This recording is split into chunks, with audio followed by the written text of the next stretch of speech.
पिछले वीडियो में हमने यहाँ तक पढ़ा था, ये जो हमारा सोर्स 1 था। अब देखते हैं इसके आगे क्या दिया है।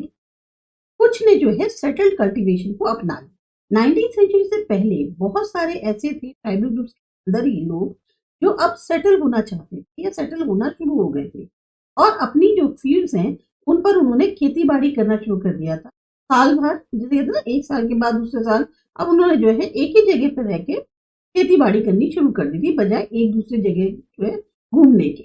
प्लॉ है, इसका इस्तेमाल करने लग गए थे। क्लो जो कुदाल होते हैं, फावड़े होते हैं, और इनको जो है एक तरह से अधिकार भी मिलने लग गए धीरे धीरे उस जमीन पर जिस पर ये रहते थे। कई केसेस में, जैसे मुंडास थे छोटा नागपुर के, वहां पर जो लैंड थी वो पूरे कुनबे को बिलोंग करती थी एज अ होल। सारे मेंबर्स जो उस ग्रुप के थे उनको वंशज माना जाता था। जो भी यहाँ पर ओरिजिनल सेटलर्स थे, यानी जो सबसे पहले आकर बसे, उन्हीं के वंशज माना जाता था सभी मेंबर्स को, और जिन्होंने सबसे पहले इस जमीन को साफ किया, इसलिए सबका अधिकार था जमीन के ऊपर। बहुत कम ऐसा होता था कि कुछ लोग जो ग्रुप के अंदर ही थे वो ज्यादा पावर इख्तियार कर लेते थे दूसरों के मुकाबले। कुछ जो है इसमें चीफ बन जाते थे, कुछ उनके फॉलोअर्स बन जाते थे।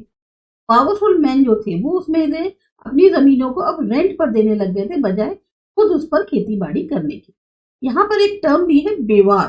बेवार जो है एक टर्म है जो कि यूज करी जाती है मध्य प्रदेश के अंदर शिफ्टिंग कल्टीवेशन की। जो ब्रिटिश ऑफिशियल्स थे उन्होंने देखा कि ये जो सेटल्ड ट्राइबल ग्रुप्स हैं, जैसे कि गोंड्स और संतल्स हैं, ये ज्यादा सिविलाइज्ड हैं हंटर गैदरर्स और शिफ्टिंग कल्टीवेटर। तो जो लोग जंगलों में रहते थे उनको वाइल्ड और सैवेज माना जाता था, उनको भी सिविलाइज्ड होने की जरूरत थी। उसके लिए उनका भी सेटल होना जरूरी था, मतलब जंगली मानते थे, सब भी जंगली मानते थे। यहाँ एक फोटो दी हुई है जिसमें एक बहुत ही लॉग हाउस जो है, यानी लकड़ी का जो बना हुआ हाउस है, वो बनाया जा रहा है निशी ट्राइब्स के द्वारा अरुणाचल प्रदेश के एक गांव में। अब जब भी इस तरह की लॉग हट्स यहाँ पर बनती हैं तो पूरा का पूरा गांव जो है उसको बनाने में मदद करता है। फिर दिया हुआ है यहाँ पर कि कैसे कॉलोनियल रूल्स का ट्राइबल लाइफ्स पर असर पड़ा। जो लाइफ थी ट्राइबल ग्रुप्स की वो ब्रिटिश रूल के दौरान चेंज हो गई। कैसे हुई अब वो देखते हैं। सबसे पहले ट्राइबल चीफ्स को क्या, ब्रिटिशर्स के आने से पहले कई सारे एरियाज जो थे वहां पर ट्राइबल चीफ सबसे इंपॉर्टेंट लोग माने जाते। उनको एक आर्थिक तौर पे एक पावर थी उनके पास, और उनके वो अधिकार था कि वो अपना जो एरिया है, अपनी जो टेरिटरी है, उसकी देखरेख और कंट्रोल कर सके। कुछ प्लेसेस में उनकी अपनी खुद की पुलिस होती थी, और डिसाइड करा जाता था लोकल रूल्स के आधार पर, जो भी लैंड के थे या फॉरेस्ट मैनेजमेंट पर। जब ब्रिटिश रूल आया तो जो फंक्शंस ऑफ पावर्स थी इन ट्राइबल चीफ्स की, अब वो जो है चेंज हो गई। उनको जो है अपने लैंड टाइटल्स जो है रखने की अधिकार थी कुछ गांव के जो ग्रुप्स हैं उनके ऊपर, और लैंड को वो रेंट कर सकते थे। और बहुत सारा जो उनका एडमिनिस्ट्रेटिव पावर था वो खो गया उनसे। उनको मजबूर किया जा रहा था कि वो उन लॉज को फॉलो करें जो ब्रिटिश ऑफिशियल द्वारा बनाई जाती थी। उनको ट्रिब्यूट भी देना होता था ब्रिटिशर्स को, और जो डिसिप्लिन था वो जो है दिखाना पड़ता था ट्राइबल ग्रुप्स को ब्रिटिश के बिहाफ पे। अपनी जो उनकी खुद की अथॉरिटी थी, जो पहले वो आराम से एंजॉय करते थे ज्यादातर अपने लोगों पर, अब वो जो है नहीं कर पा रहे थे, वो खो गई थी। यहाँ तक कि अपने जो ट्रेडिशनल फंक्शंस हैं वो भी फुलफिल नहीं कर पाए। शिफ्टिंग कल्टीवेटर्स को क्या हुआ इनके टाइम पे, जो ब्रिटिशर्स थे वो बहुत अनकंफर्टेबल थे उन ग्रुप से जो मूव करते थे, या उनका एक फिक्स्ड घर नहीं था। वो चाहते थे कि जो ट्राइबल्स हैं वो उनके ग्रुप्स जो है सेटल हो जाएं और पीजेंट कल्टीवेटर्स बन जाएं। सेटल्ड पीजेंट्स को आसान होता है कंट्रोल करना और उनकी एडमिनिस्ट्रेशन देखना, बजाय उन लोगों के जो हमेशा घूमते फिरते रहते। ब्रिटिशर्स ये भी चाहते थे कि एक रेगुलर रेवेन्यू सोर्स जो है वो स्टेट के लिए उनको मिल जाए। तो उन्होंने जो है लैंड सेटलमेंट्स इंट्रोड्यूस किए, यानी कि उन्होंने जमीन की नपाई करी। फिर उन्होंने अधिकार जो है वो बताए कि हर इंडिविजुअल के क्या होंगे उस जमीन के ऊपर। रेवेन्यू की उनकी क्या डिमांड है उसको फिक्स कर दिया स्टेट के लिए। कुछ पीरियड्स को उन्होंने लैंड ओनर्स डिक्लेयर कर दिया, कुछ को उस पर रिटेनेंट यानी किराएदार। फिर हमने जैसे चैप्टर 2 में पढ़ा था कि टेनेंट्स जो है उनको रेंट पे करना होता था लैंड ओनर को, जो कि फिर बदले में स्टेट के लिए इनकम पे करते थे। अब यहाँ पे ये फोटो दी गई है, इसमें आप देख सकते हैं भील वुमेन जो है वो कल्टीवेशन कर रही है एक फॉरेस्ट के अंदर गुजरात में। शिफ्टिंग कल्टीवेशन लगातार जारी रहा कई फॉरेस्ट एरियाज में गुजरात की। आप देख सकते हैं जो ट्रीज हैं उनको काटा जाता है, जमीन साफ करी जाती है ताकि पैचेस क्रिएट किए जा सके कल्टीवेशन की। जो ब्रिटिश की कोशिशें थी सेटल करने की झूम कल्टीवेटर्स को, वो कास मतलब बहुत ज्यादा सफल नहीं हुई। सेटल्ड ब्लॉक कल्टीवेशन जो है वो इतना आसान नहीं है उन एरियाज में जहां पर पानी की बहुत ज्यादा कमी हो या जो सॉइल है वो बिल्कुल ड्राई हो। झूम कल्टीवेटर्स जो हैं जो प्लॉ कल्टीवेशन करते थे उनको बहुत ज्यादा कई बार सफर करना पड़ता था क्योंकि उनकी फील्ड्स जो है उनमें पैदावार उतनी अच्छी नहीं होती थी। तो झूम कल्टीवेटर जो नॉर्थ ईस्ट इंडिया में थे वो बजाय अपने ट्रेडिशनल प्रैक्टिस को जो है कंटिन्यू नहीं कर पाए। बहुत ज्यादा जो है विरोध झेलना पड़ा। फिर ब्रिटिशर्स को अल्टीमेटली अलाउ करना पड़ा कि ठीक है आप अपनी शिफ्टिंग कल्टीवेशन को जारी रखिए पर कुछ हिस्सों में जंगलों के। अब यहाँ जो फोटो दी है इसमें देख सकते हैं आप ट्राइबल वर्कर्स जो है राइस फील्ड में काम कर रहे हैं आंध्र प्रदेश के अंदर। यहाँ पर डिफरेंस देख सकते हो राइस कल्टीवेशन का जो फ्लैट प्लेन्स में होता है और जो फॉरेस्ट के अंदर। अब फॉरेस्ट लॉज क्या थी और इनके इम्पैक्ट क्या थे। तो लाइव ट्राइबल ग्रुप्स की थी आपने देखा था कि डायरेक्टली कनेक्टेड फॉरेस्ट। तो अगर फॉरेस्ट लॉज में जो है बदलाव होगा उसका बहुत ज्यादा असर पड़ेगा ट्राइबल लाइफ। ब्रिटिशर्स ने क्या किया अपना कंट्रोल जो है ऑल ओवर फॉरेस्ट बढ़ाना शुरू कर दिया और डिक्लेयर कर दिया कि फॉरेस्ट जो है जैसे स्टेट प्रॉपर्टी। कुछ फॉरेस्ट को उन्होंने रिजर्व फॉरेस्ट बनाया क्योंकि उसमें जो है जो टिम्बर यानी लकड़ी जो प्रोड्यूस होती थी वो थी जो ब्रिटिशर्स चाहते थे। इन फॉरेस्ट में लोगों को अलाउड नहीं था कि वो फ्रीली मूव कर सकें, जो कल्टीवेशन प्रैक्टिस कर सकें, फ्रूट्स कलेक्ट कर सकें या शिकार कर सकें। अब कितने सारे झूम कल्टीवेटर्स जो है सरवाइव करेंगे ऐसी सिचुएशन में।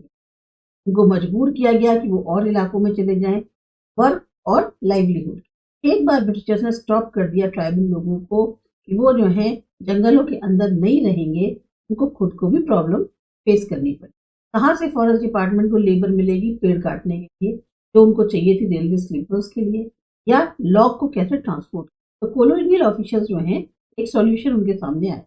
उन्होंने कहा ठीक है झूम कल्टीवेटर्स को एक small patches of land forest और उनको बोलेंगे ठीक है तुम खेती बाड़ी करो। कंडीशन ये होगी कि वो लोग जो गांव के अंदर रहते हैं उनको फिर लेबर देनी होगी फॉरेस्ट डिपार्टमेंट को और जंगलों की देखभाल करनी। बहुत सारे इलाकों में फॉरेस्ट डिपार्टमेंट ने ऐसे फॉरेस्ट विलेजेस जो है वो स्टैब्लिश करे ताकि एक रेगुलर सप्लाई मिलती है चीप लेबर की। अभी हमने यहाँ पे पढ़ा रेलवे स्लीपर। ये जो स्लीपर है इसका मतलब है जैसे आपने ट्रेन में देखा होता है वैसे ही रेलवे लाइन पे या एक लॉग होता है लकड़ी का लट्ठा प्लैंक बोर्ड जिसे कहते हैं हॉरिजॉन्टल होता है जिसके ऊपर रेलवे लाइन को बिछाया जाता है। अब यहाँ दिया हुआ है सोर्स 2। ये जो इंग्लिश की जमीन है इस पर कितना मुश्किल है रहना।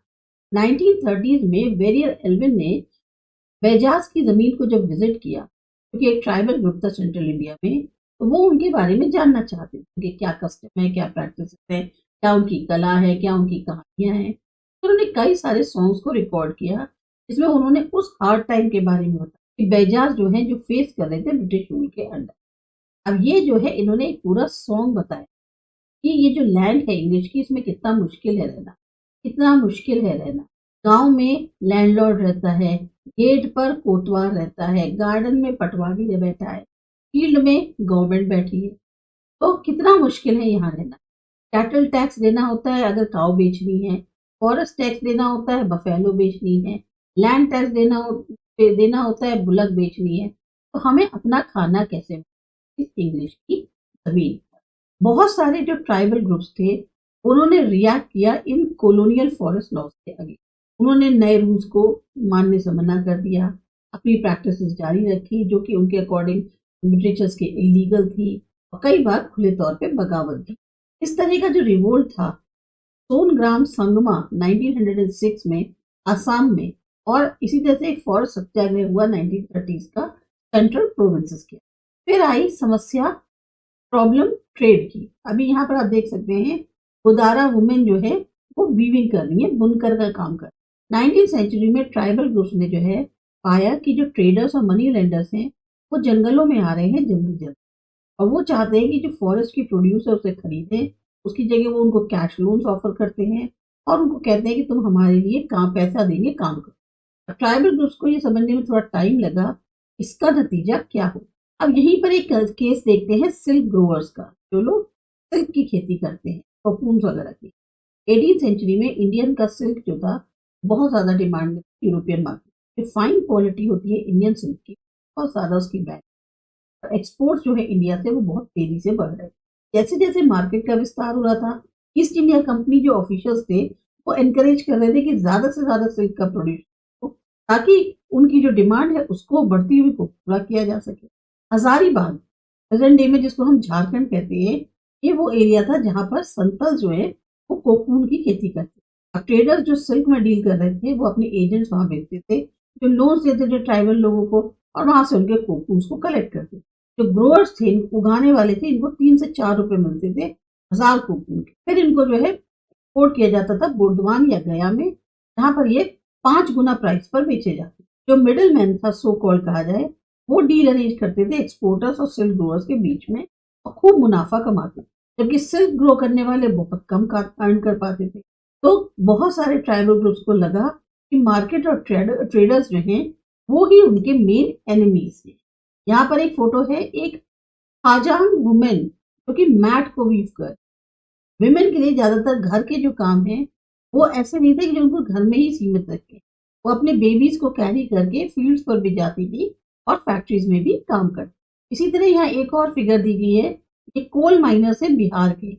1920 में लगभग 50% जो माइनर्स थे झारिया और रानीगंज कोल माइंस के बिहार के, वो ट्राइबल्स थे। ये बहुत ज्यादा डार्क और सफोकेटिंग माइंस जो होती हैं वहां पर काम करते थे, जो ऐसी होती है जिसमें कमर तोड़, जैसे कहना चाहिए ना, मेहनत होती है और बहुत ही खतरे वाली होती है, जैसे कहते हैं बिल्कुल मारने वाली होती है, पर पैसों के लिए लोग बेचारे काम करते थे। 1920 में 2000 वर्कर्स की डेथ हो गई जाती थी हर साल कोल माइंस के अंदर। सर्च फॉर वर्क, ये जो एक व्यथा है, एक दुख था ट्राइबल्स का, जिनको बहुत दूर जाना पड़ता था अपने घरों से काम की तलाश में, वो बहुत बुरा था। लेट 19th सेंचुरी से टी प्लांटेशन जो है वो आने लग गए और माइनिंग जो है वो एक इम्पोर्टेंट इंडस्ट्री बनी। ट्राइबल्स रिक्रूट किए जाते थे बहुत बड़ी संख्या में, ताकि वो वर्क कर सके टी प्लांटेशन में असम के और कोल माइंस में झारखंड। इनको रिक्रूट किया जाता था कॉन्ट्रैक्टर्स के थ्रू, जो उनको पे करते थे काफी कम दाम और उनको जो है घर जाने से रोकते थे। अब इसके बाद आता है क्लोजर लुक, ये करते हैं अगले वीडियो।